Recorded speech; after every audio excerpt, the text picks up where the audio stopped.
Di video ini gue bakal ngasih tahu kalian seputar tentang inflasi. Kenapa kita itu butuh inflasi dan inflasi itu tuh kalau kita tahu dia naik ataupun lagi turun, itu opportunity untuk investasi apa yang kita bisa ambil. Buat kamu semua yang penasaran, simak video ini sampai full.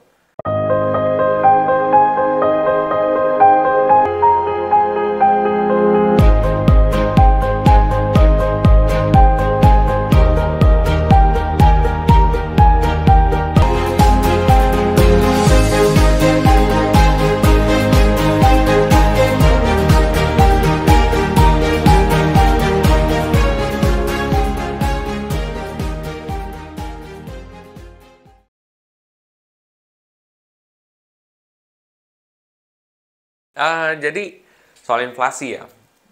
Inflasi itu adalah kenaikan harga barang atau kenaikan uang yang beredar. Simpelnya kayak gitu. Kalau lo cari di online pasti ngomongannya begitu. Inflasi sendiri itu ada kegunaan dan juga ada kerugian. Kerugian itu biasanya terjadi ketika inflasi itu berlebihan, kenaikan harga itu berlebihan, ya. Apakah inflasi itu semuanya buruk? Tidak.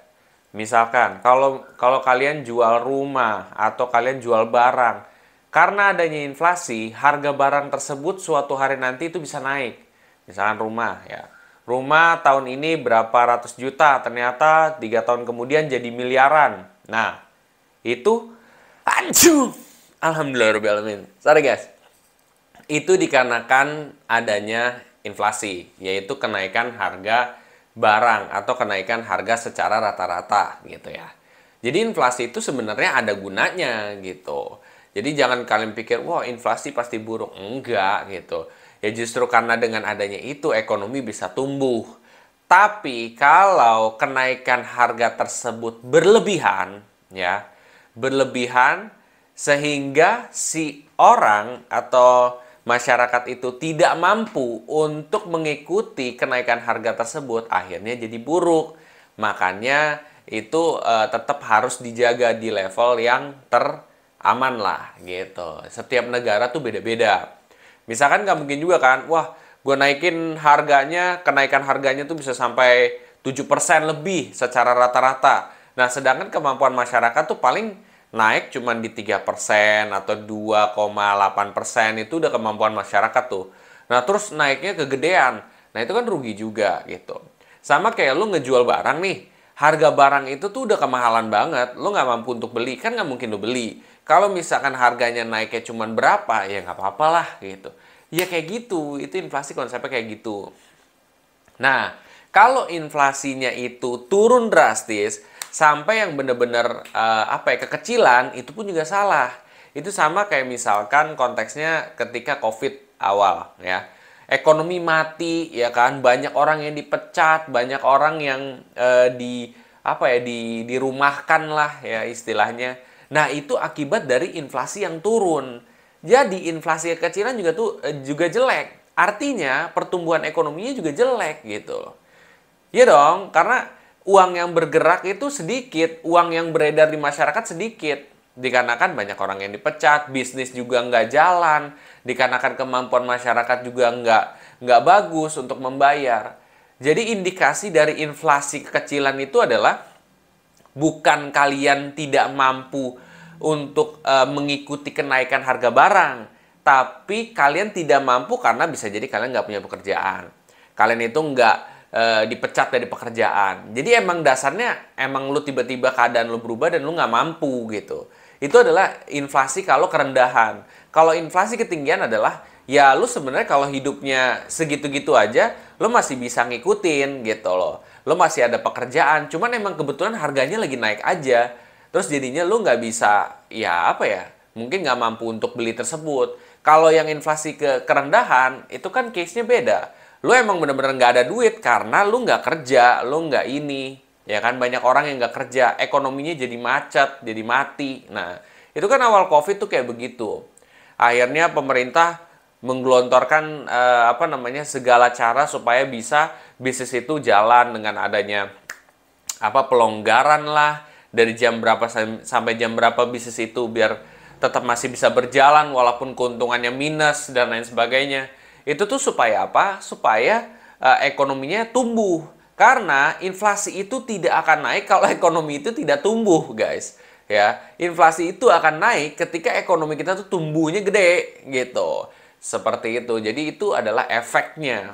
Nah, di sini mudah-mudahan bisa dimengerti ya sekarang konsep soal inflasi. Jadi, lo nggak bisa ngatain inflasi itu jelek juga. Lo juga nggak bisa bilang bahwa inflasi itu sepenuhnya bagus juga. Kalau inflasi yang bagus itu adalah inflasi yang terukur, tidak berlebih maupun tidak kecilan gitu. Jadi tengah-tengah. Kalau Indonesia tuh biasanya sekitar 3%-an gitu ya. Itu sekitar segitu dari data normalnya ataupun 2, sekian persen. Nah, berdasarkan data Maret ini tuh Indonesia sekitar 2,65 apa ya? 2,6 lah. Jadi memang ada peningkatan. Nah, berarti kalau ada peningkatan kayak gini, ekonomi kita udah mulai tumbuh gitu. Nah, challenge-nya ya seperti biasa, bahwa ekonomi tumbuh, inflasi bisa tumbuh juga. Itu kan kalau kalian mengikuti video gue yang sebelumnya, itu adalah fase ekonomi yang kedua. Di mana pertumbuhan ekonomi naik, inflasi juga mulai tumbuh. Nah, buat kalian yang belum tonton, coba tonton di video sebelumnya. Nah, setelah kalian tahu ini, manfaatnya apa sih? Manfaatnya adalah kalian bisa nyesuaiin investasi apa yang bagus sebenarnya gitu. Yang bagus dalam arti yang lo sesuaiin gitu. Misalkan nih, gue udah punya portofolio investasi di reksadana, saham, obligasi, misalkan ya. Nah, berarti wah, kayaknya di fase ini bakal menguntungkan kalau gue masukin ke reksadana pasar uang sama apa nih, misalkan reksadana pasar uang atau mungkin deposito. Ya udah, gue portofolionya akan gue kentelin di situ. Ya, akan gue banyakin di situ. Apakah portofolio lain akan gue tinggal? Tidak. Nanti bakal ada fase ekonomi selanjutnya yang dimana portofolio yang lain akan lebih diuntungkan gitu.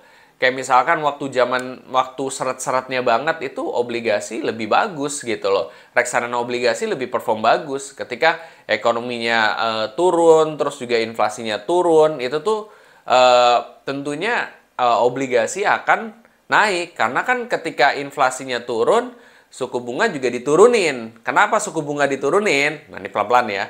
Suku bunga diturunin karena si bank ini merendahkan suku bunga supaya orang banyak ngutang nih sama mereka. Dengan mereka banyak ngutang, utang tersebut digunain itu untuk bikin usaha, untuk misalkan memperbesar usahanya dia, untuk hidup lah gitu. Nah, sekarang kalau misalkan inflasinya ketinggian, langkah bank itu adalah biasanya menaikkan suku bunga.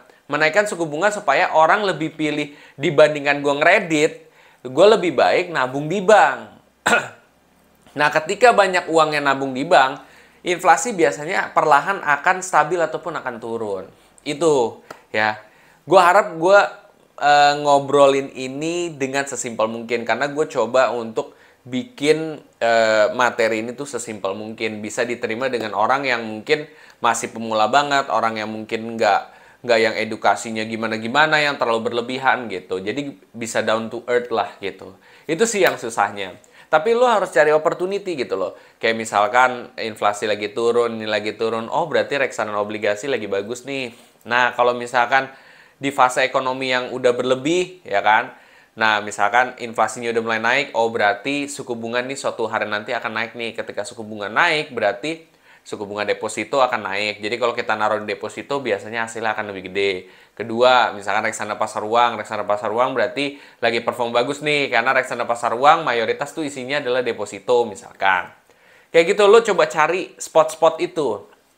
Ketika lo udah mengerti, lo bisa memaksimalkan hasil dari investasi yang lo jalanin juga. Oke, itu aja, mudah-mudahan bacotan gue hari ini atau ngobrolan gue hari ini bisa membukakan kepala kalian tentang investasi juga dan memperdalami juga. Gue sebenarnya pengen ceritain itu dari kemarin-kemarin, cuman gue coba mencari bahasa yang gampang diterima di kalian juga. Itu aja guys, buat kalian semua yang merasa informasi ini sangat bermanfaat, please share aja ke teman-teman kalian yang lain. Mudah-mudahan mereka juga berpendapat yang sama dan mereka juga mendapat manfaat dari ini semua. Dan kalau kalian semua punya tema selanjutnya yang ingin kalian bahas, kalian bisa komen aja di kolom komen di bawah ini gitu ya. Ya, jadi biar gue tahu apa yang selanjutnya gue akan bahas juga. Oke semuanya, bila kalian suka, kalian bisa subscribe, like, dan komen. Sampai jumpa di video selanjutnya. Terima kasih.